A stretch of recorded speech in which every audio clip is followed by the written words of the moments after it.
환난 중에도 즐거워하나니 라는 제목으로 하나님 말씀 선포하도록 하겠습니다. 우리 신자는 항상 기뻐하는 자입니다. 데살로니가전서 5장 16절에 그렇게 말씀하셨죠. 항상 기뻐하라. 항상 기뻐하는 자가 신자라는 말이죠.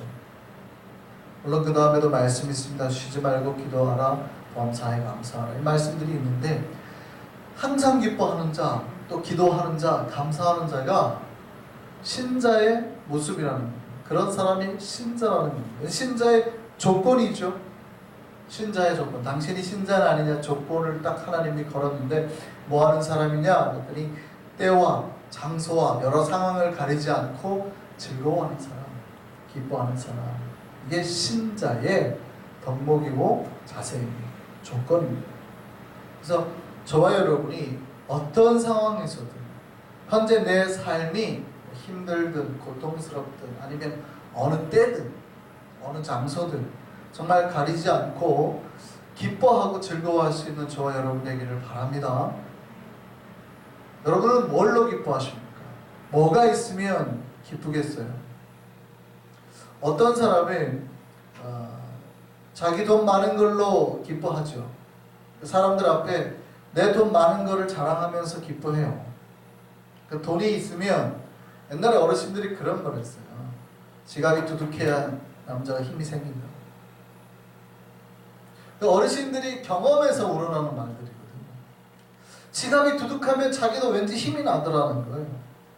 근데 지갑이 얇아지면요, 왠지 자존심도 없어, 자신감도 없어지고 힘이 빠지고 이러더라는 거죠. 그러니까 사람들이 돈이 있으면 사람들 앞에서 왠지 힘이 생겨요. 그게 자랑거리가 되는 거죠. 왠지 든든하고 자기 마음도 기쁘고 즐겁더라는 거죠. 신자도 그럴까요? 신자는 뭘로 기뻐야 될까요? 신자는 오직 믿음으로 즐거워하는 자임을 기억하셨으면 좋겠습니다. 오늘 본문 1절, 2절에 그렇게 말했어요. 오늘 본문에 분명히 뭐라고 말씀하시냐면 믿음으로 이렇게 말합니다. 두 번 말합니다. 신자는 뭘로 힘을 얻는 사람이냐? 믿음으로 하나님께 영광도 돌리고 믿음으로 살고 믿음으로 행한다는 거예요. 다.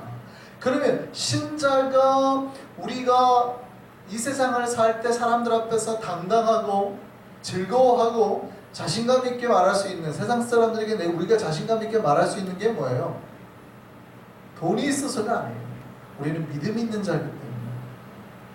돈이 없을 수 있잖아요. 아니면 우리 중에는 몸 약한 자가 있을 수 있잖아요. 그렇지만 그런 것들이 없어도 우리가 믿음이 있으면 우리는 기쁘고 우리는 자신감 있고 우리는 당당하다 이런 거죠. 그 믿음의 힘으로 삶의 동력을 삼는 자가 신자라는 거예요. 항상 기뻐할 수 있는 이유가 뭡니까? 믿음 때문에. 그렇습니까? 항상이라는 말에 믿음이 항상 우리 안에 있다는 얘기예요. 돈은 있다가도 있을 수도 있고 없을 수도 있잖아요. 돈이 있을 때 기뻐하라 이렇게 말하지 않고 항상 기뻐하라는 얘기는 사실은 우리의 믿음이 항상 우리 안에 있다는 전제로 하는 말씀이에요. 그 믿음이 우리의 즐거움이요 기쁨이요 힘이 되시기를 소망합니다. 근데 반대로 말하면 그 믿음이 사라지면 신자들은 어떻게 해요? 세상에서 당당하고 자신감 있고 기쁘게 살아가는 힘이 사라지더라고요. 능력이 사라지더라고요. 신자의 능력이 사라져요. 왜 삶에 내가 목사님 요즘 왜 이렇게 무기력할까요? 왜 이렇게 내가 잘 안 될까요? 그거 다 왜요? 믿음이라는 힘이 사라졌기 때문에. 여러분, 삼손이 그 능력을 행하던 삼손이 어느 순간 능력을 상실하게 됐죠. 그 왜 상실하게 됐어요? 하나님과의 말씀의 언약을 깼기 때문에. 그 믿음을 스스로가 깨버렸기 때문입니다. 그 안에서 믿음이 사라졌기 때문에. 머리가 잘렸기 때문이 아니라고 제가 말씀드렸죠. 머리는 상징일 뿐이에요. 머리가 잘려서가 아니라 삼손이 모든 능력을 행할 때는 성령께서 임하셨는데 더 이상 하나님과의 언약을 깬 사람에게, 말씀을 깨버린 사람에게, 약속을 깨버린 사람에게 성령께서 역사하지 않아 버리더라고요. 그가 믿음이 없다고 하나님 보시는 거예요.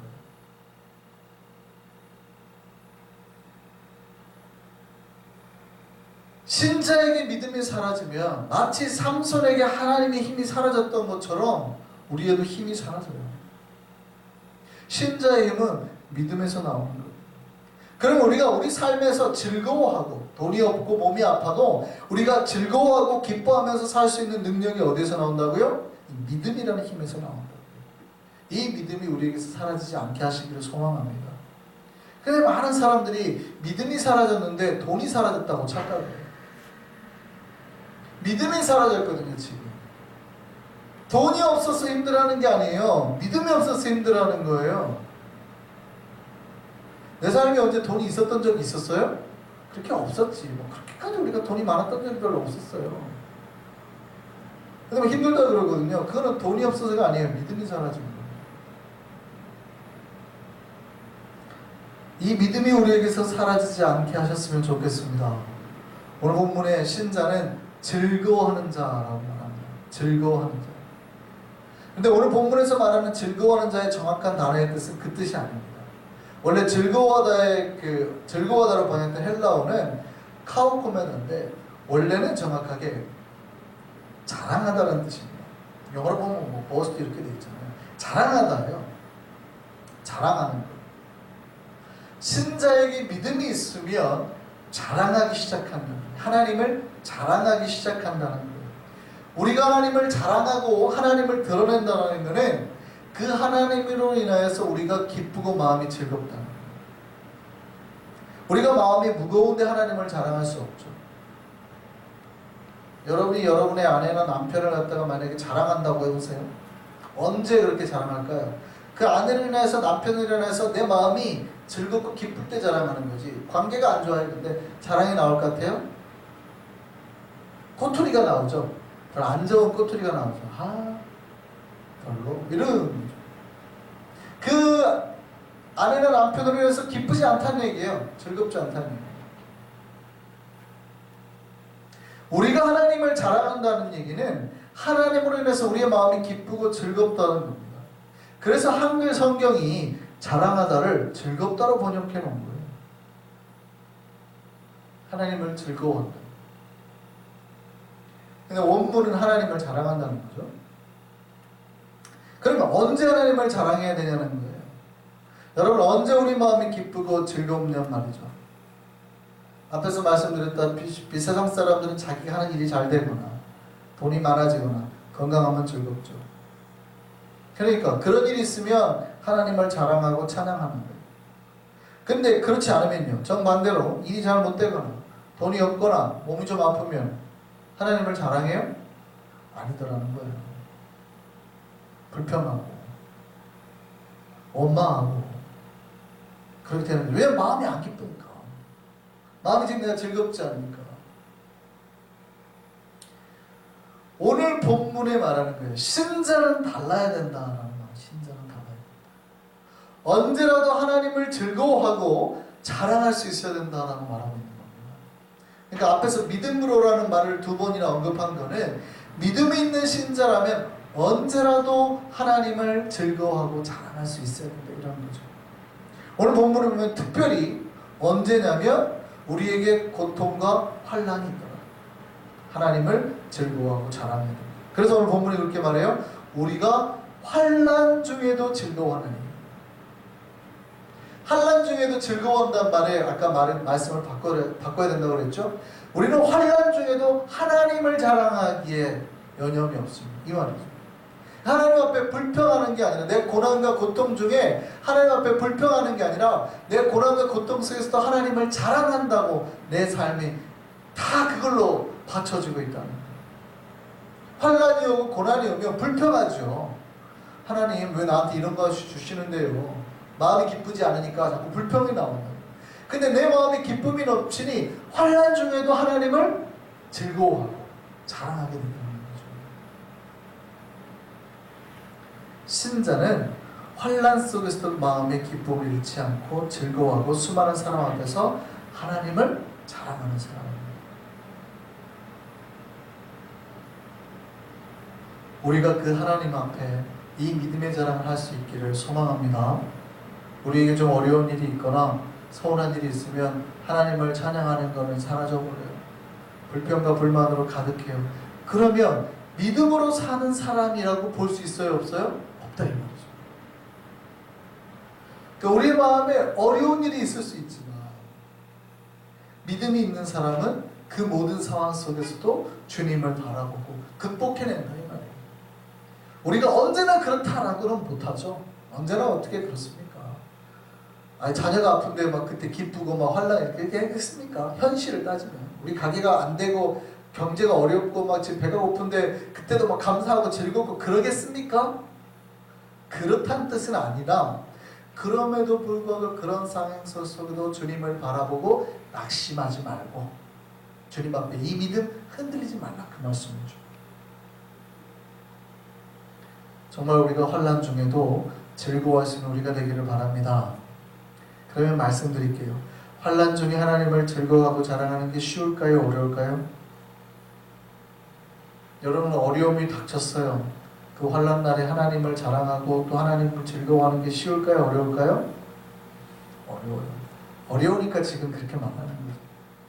쉬운 얘기는 뭐하러 말하겠어요? 다 하면은 뭐하러 권면을 하겠어요? 안 되니까 권면을 하는 거지. 기본적으로는 안 된다는 거예요. 근데 권면을 하고 계시는 거는 그럼에도 불구하고 그렇게 하려고 너희가 기도하고 준비하는 거예요. 바울도 그걸 알고 있는 거예요. 근데 신자에게는 그럼에도 불구하고 환난 중에 즐거워해야 된다는 거죠. 그럴 힘이 있어야 된다. 그럼 그럴 힘이 어디에서 올까요? 훈련에서 오는 거예요. 고난의 날, 환난의 날에 주님을 기억하는 훈련. 고통이 왔을 때 하나님을 바라보는 훈련. 욥은 그 훈련이 되게 잘 돼 있었던 거예요. 그죠? 그러니까 고난이 와도 하나님을 원망하거나 불편하지 않고 그 고난의 바닥에서 주를 바라보는 거예요. 내가 여호와를 찬송하리이다 그랬잖아요. 히브리어로 바라크라고 그랬잖아요. 이 바라크가 복이거든요. 내 고난의 가장 밑바닥의 상황에서 주를 바라보고 노래하는 것이 내 복입니다. 이렇게 고백한 거예요. 바라크라는 게 찬송하다라는 뜻이 있고 복입니다. 하나님만이 나의 복입니다라고 고백하는 이런 뜻도 있거든요. 그러니까 욥은 굉장히 고난이 잘 돼 있는 거예요.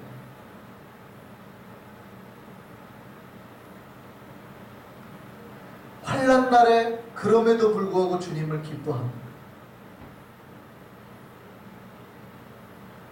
우리의 믿음이 거기까지 갔으면 좋겠습니다. 주께서 이 신자들을 훈련시키는 방법으로 가장 잘 쓰는 것이 말씀도 있죠. 말씀도 있고 우리가 여러 가지 제자 훈련 잘 받아도 배우죠. 근데 그런 것들은 대부분 교육이에요. 교육. 우리가 말씀에 대해서 읽고 하는 거 우리가 말씀 훈련이라고 하지만 사실은 말씀 자체를 듣는 거는 교육 쪽에 가깝고 여러분 스스로가 매일 말씀을 읽는 거는 훈련에 가깝고 여러분이 말씀을 듣는 거는 교육에 가까워요. 교육과 훈련은 다르죠. 제가 여러분한테 기도해야 됩니다라고 가르치는 거는 교육이고 여러분이 그 말을 듣고 매일 30분씩 기도하는 건 뭐예요? 훈련이에요. 좀 달라요. 그죠? 하나님께서 우리가 정말 하나님의 그 좋은 믿음, 하나님께서 우리가 허락하신 좋은 믿음을 가지기 위해서 하는 여러 가지 방법, 훈련은 말씀 훈련 이런 것도 있지만 그런 건 교육이고 정말 진짜 훈련은요 사실은 고난입니다. 하나님은 고난이라는 훈련을 통해서 이 믿음을 키워가시거든요. 그러니까 저 사람이 진짜 믿음의 훈련이 잘 돼 있는지 안 돼 있는지는 고난이 딱 닥쳤을 때 보면 알아요. 고난이 닥쳤을 때 훈련이 잘 되어 있지 않으면 대부분 고난의 날에 불평이나 불만으로 그 시간을 보냅니다. 그런데 훈련이 잘 되어 있는 사람은 그 환난 속에서도 주의 은혜를 발견하고 오히려 그 고난 속에서 자기에게 어려움을 주시는 주님의 뜻을 발견하거든요. 아, 하나님 이래서 나에게 이 고난을 주시는구나. 나에게 이 어려움을 주시는구나. 성명의 시인이 나라는 시를 썼단 말이죠. 성명의 시인이 어떤 분인지 아시죠? 온몸이 그 소아마비가 걸려가지고 몸이 뒤틀려 있잖아요. 말도 잘 못하고. 그분이 그 시를 써요. 기독교 성시를 이렇게 씁니다. 그 성시가 너무 아름다우니까 찬양 가사로 많이 사용되었죠. 그분이 뭐가 가진 게 있어요? 제대로 몸을 움직이기를 하겠어요? 그러니까 평생 한번 제대로 운동을 해봤겠어요? 뭘 해봤겠어요? 달리기를 해봤겠어요? 수영을 해봤겠어요? 뭐를 제대로 해봤겠냐고? 멋있게 폼 잡고 해봤겠어요? 노래를 제대로 해봤겠어요? 물론 뭐 그분이 하는 노래가 노래가 아니다는 뜻은 아니지만 아름답게 막 해봤겠냐고. 몸이 뒤틀려서 이렇게 말하기도 참 어려우실 텐데. 그런데 그 상황에서 성령의 시인은 하나님의 은혜나 뜻을 발견합니다. 그 나라는 시의 내용이 뭐예요? 나는 가진 재물 없어요. 나는 가진 지식이 없어요. 나는 다른 사람이 가진 건강이 없어요. 사실은 다 없다는 건 세상에 돈인 거니까. 그죠? 다 세상이 말하는 그 복인 거니까. 그런 건 다 없지만 내가 가진 것 있으니 뭐예요? 나는 다른 사람이 보지 못한 거 보고 듣지 못한 거 듣고 다른 사람이 받지 못하는 일이 있습니다. 아, 이것이 나에게 기쁨이요 감사로다. 하나님은 공평하시도다. 그게 이제 그 시의 내용이에요. 고난과 환난 속에서 그 시인은 고통만 바라본 게 아니라 자기가 없다는 거 다 알죠. 현실이니까. 돈도 없고 건강도 없고 뭐 지식도 없고. 그런데 그럼에도 불구하고 자기에게 있는 것을 봤어요. 이 고난의 의미들과 그 고난 뒤에 역사하시는 하나님의 놀라운 능력들과 그 기쁨들을 찾아냈다는 거죠. 이게 훈련이 잘 된 사람들의 특징이에요. 근데 훈련이 안 된 사람들은 고난과 고통이 오면 계속 벌떡하는 거예요. 하나님 왜 나만 이렇게 못 사는데요? 하나님 왜 나만 이렇게 아픈데요? 저 집사는 기도도 안 하는 것 같은데 왜 저렇게 잘 되는데요? 나는 매 기도에도 나오는데 저 집사는 기도에도 안 나오고 주일만 나오는데 그냥 왜 잘 되는데요? 이렇게 계속 불평을 하는 거예요. 불평.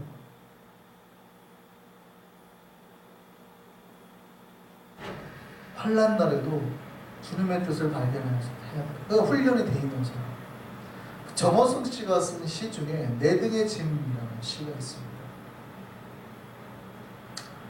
시를 한번 제가 읽어드릴 테니까 한번 들어보시죠.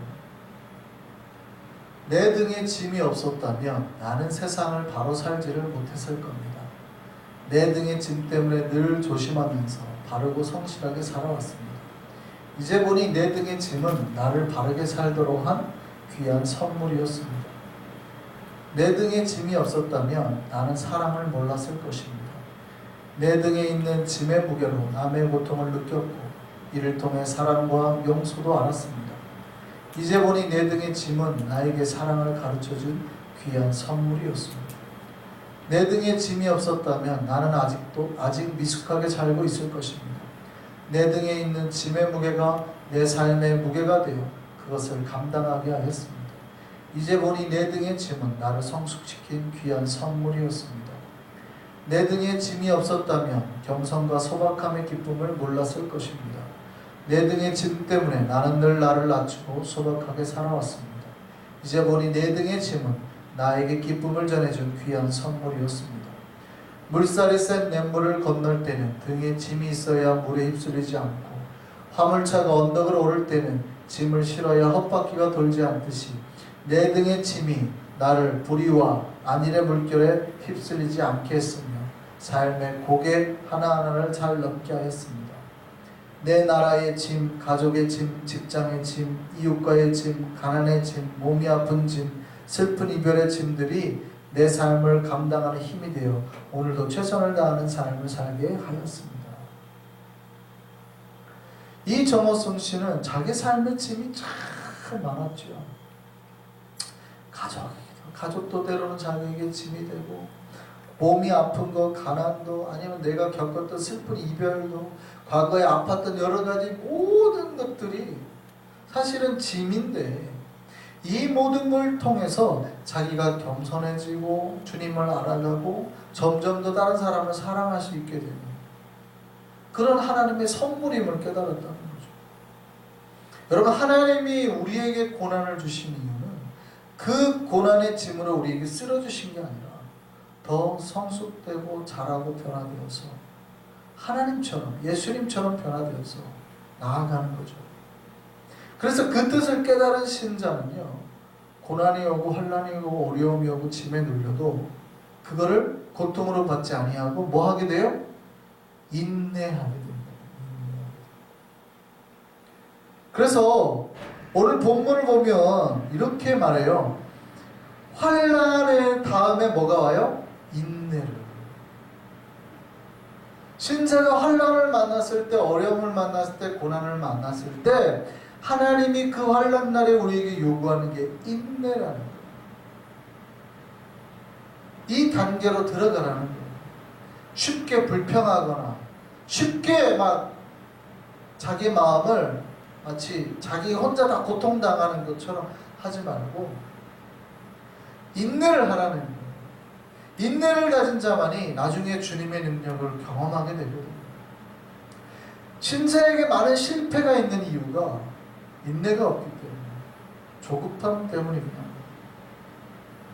여러분, 환난을 맞았을 때 신자가 갖춰야 될 덕목이 인내입니다. 하나님께서 우리에게 환난을 주신 이유는 그 환난을 통해서 인내를 바꾸라고. 인내가 사람을 바꾸는 능력이고 기다려야 된다는 거죠. 여러분, 라면을 먹으려면 물을 끓여야 되겠죠. 근데 물이 몇 도에서 끓어요? 섭씨 100도에서 끓어요. 여러분, 옛날에 증기기관차를 움직이려면은요, 딱 그 계기판이 212가 딱 가야 증기가 이제 움직이기 시작한답니다.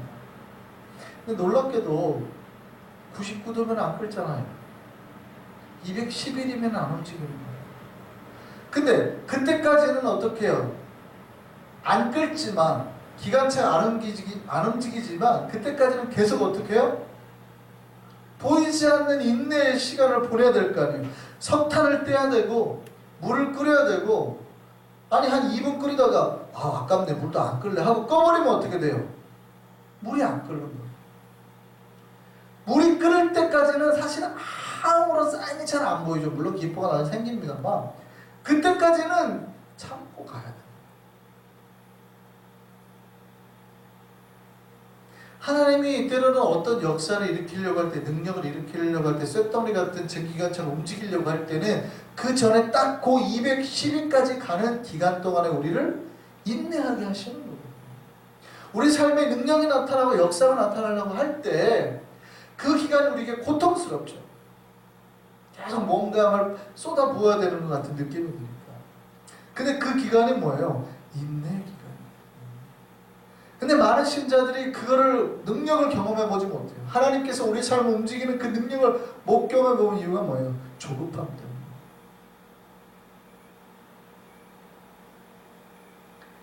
인내하는 자가 주의 영광을 보게 될 줄 믿습니다.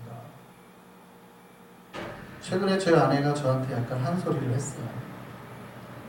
제가 어느 날 어떤 사건을 보고, 저는 이렇게 지식의 은사가 있다고 생각을 하고, 뭐를 딱 보면 이렇게 보통 사람들은 잘 안 보이는 뭐가 이렇게 딱 보여요.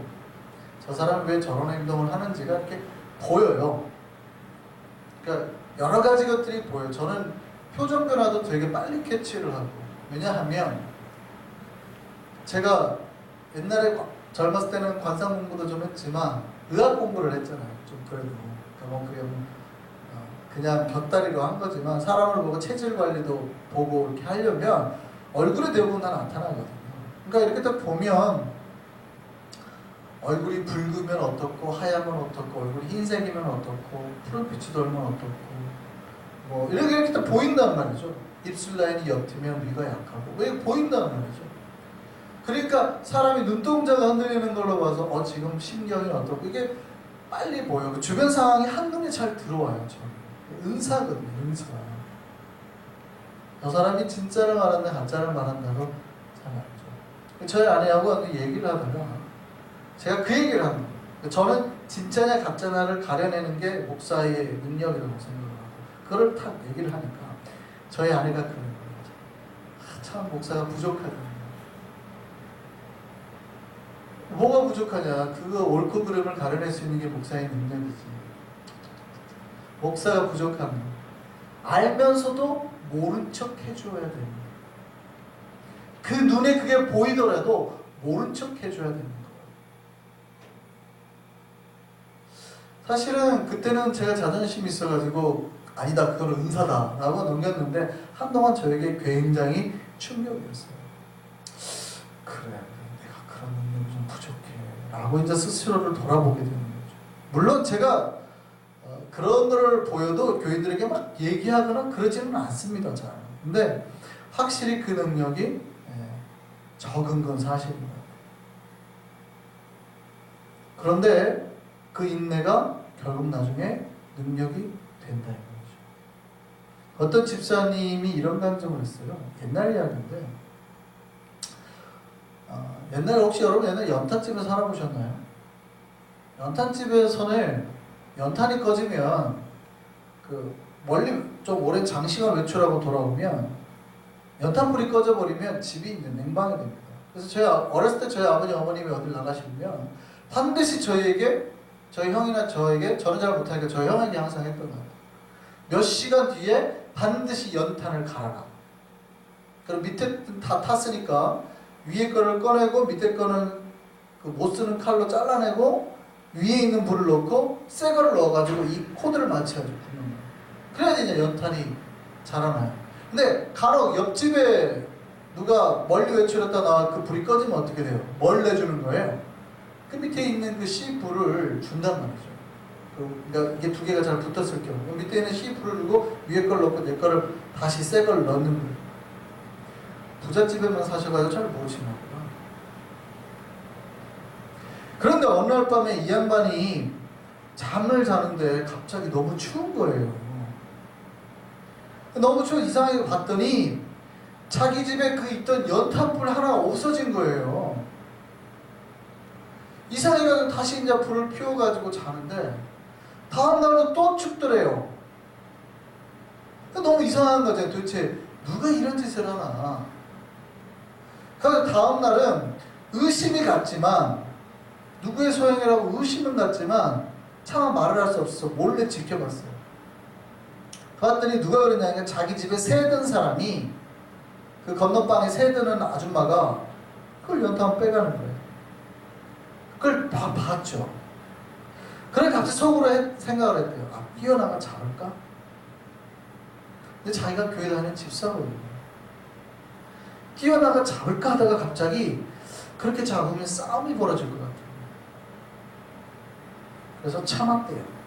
이런 일이 얼마 동안 일었었냐? 2주 동안. 여러분, 그 아줌마 도둑질한 거 아닙니까?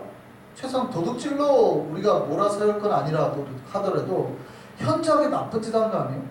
그리고 현장에서 그걸 잡았으면 어떻게 돼요? 가서 싸워야 되겠죠. 그러니까 저 같으면 나가서 싸울 것 같다 이 말이죠. 왜냐하면 그게 옳다는 판단을 해버리니까. 저는 쉽게 그게 나쁜 짓이고 저 사람이 하는 짓은 나쁜 짓이고 내가 막는 게 옳은 거라는 판단을 하는 거예요. 이게 은사가 있는 거죠. 옳고 그름을 판단해내는. 그럼 나가서 말할 것 같단 말이에요. 지금 뭐 하는 겁니까? 근데 이 사람은 참았대요. 이게 능력이 될 수 있을까요? 없을까요? 여러분 같으면 나가서 싸우실래요? 참으실래요? 저는 말씀드렸죠. 나가서 싸울 것 같다고. 한마디 할 것 같다고. 여러분 같으면 한마디 하실래요? 참으실래요? 안 싸울 것처럼 하시는데 지금 다 싸우실 것 같은데. 그런데 어느 날 그 아주머니가 이렇게 와서 그러더래요. 아저씨, 제가 연탄 가져간 거 아시죠? 그러더래요. 아저씨가 안다고. 근데 왜 안 싸우냐고. 왜 나한테 와가지고 소리 안 지르냐고. 근데 아저씨가 그 말하기가 너무 이상하잖아요. 도대체 오늘 왜 연탄을 가져가시는 건데요? 매일 밤. 이 아줌마가 남편이 사업에 실패하고 하는 일만 안 되더래요. 이 아줌마가 점쟁이한테 점 보러 갔대요. 그랬더니 가서 누구하고 실컷 싸워야 된대. 그러면 자기 애군이 그 사람한테 간다고. 실컷 싸우라고 그랬대. 그러니까 누구랑 싸우려고 하는데 아무데나 싸울 수 없으니까 저 사람하고 싸울 꼬투리를 잡으려고 그 집 불을 다 뺀 거예요. 근데 도대체 싸움이 안 일어나는 거예요. 왜냐면 그 사람 교회 다니니까 이 사람이 안 싸우려고 그러는 거예요. 도대체 싸움이 안 일어나더라고요. 그 아줌마가 그 얘기를 하더라고요. 아저씨가 하도 웃어서 어이가 없어서 웃으면서 그랬대. 그런 거 아니에요. 교회 나갑시다. 하나님 믿으면 복이 와요. 그리고 교회 나가가지고 그 아주머니를 전도하고 그 가족까지 모두 전도를 해가지고 구원받겠다. 놀랍지 않습니까? 여러분, 제가 생각하는 저런 지식의 은사가 있어요. 그게 옳은지 그른지 분간을 해낸다는 거죠. 나가서 싸웠습니다. 전도가 됐을까요? 안 됐을까요? 근데 이 아저씨는 인내의 은사가 있는 거예요. 차마 신자가 싸울 수 없으니 기다렸다. 근데 그 인내가 뭘로 와요? 결국 자기에게 소망의 복으로 다가오게 한 거죠.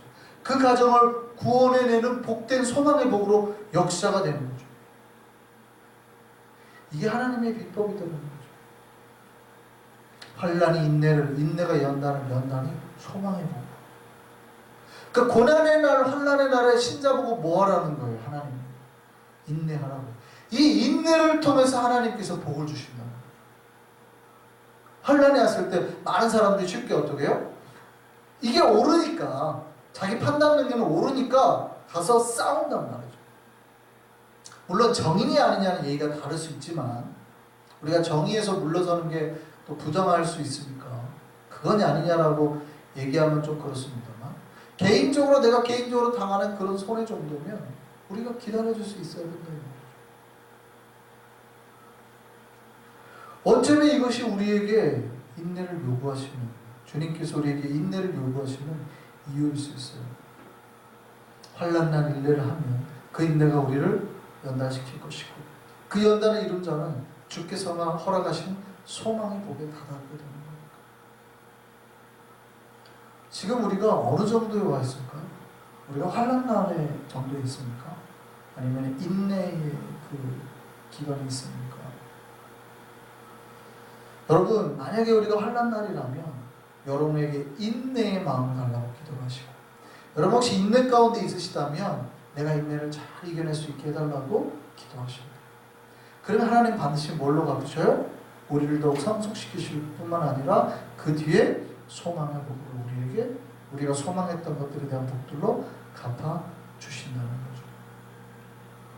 언제나 우리가 환난날에 기도하고 그 진짜 믿음을 가짐으로 주님께서 허락하신 놀라운 소망의 모든 복들을 다 누려 살 수 있는 우리가 되기를 바랍니다. 환난 중에도 주님을 자랑할 수 있는 진짜 믿음까지 다다를 수 있는 우리 한상 백성들 되기를